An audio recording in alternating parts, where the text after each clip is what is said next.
Domani 2 ottobre, festa nazionale dei nonni d'Italia. Ne parliamo con Enzo Vella, che è stato il promotore e il suggeritore della creazione dell'evento a livello nazionale. Sì, circa 15 anni fa mi è venuto in mente di far festeggiare in un giorno del calendario la festa dei nonni, e per far questo ci è voluta la legge del Parlamento italiano, che finalmente dopo 18 mesi di Parlamento, Camera e Senato è nata la legge numero 159 del 31 luglio 2005, pubblicata sulla Gazzetta Ufficiale con decorrenza 2 ottobre 2005. Quindi il primo giorno di questa festa dei nonni a livello nazionale è stato il 2 ottobre 2005 e io diventai nonno proprio quell'anno.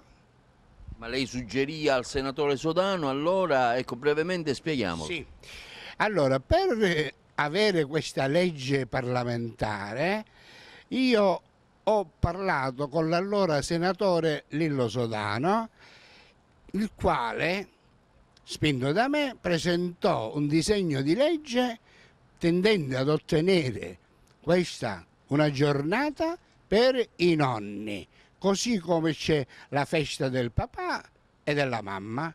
Quindi oggi, già sono trascorsi circa 12 anni, mi chiamano un po' tutte le scuole, addirittura in Piemonte, però io non è che posso andare in tutta Italia.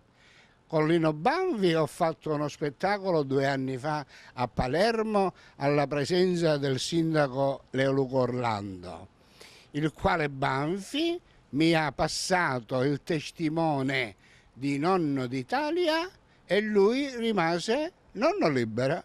Come le è venuta questa idea, brevemente? Perché in quel periodo mia figlia parlava di matrimonio.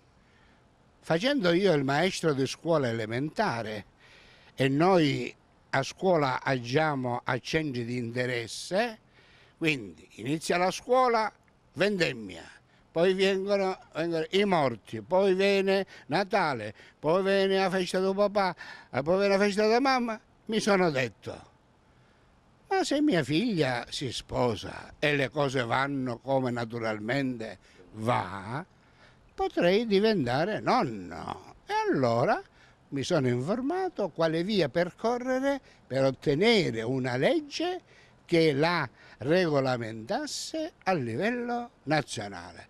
E l'ho trovata nella persona del senatore Lillo Sodano, che saluto e ringrazio.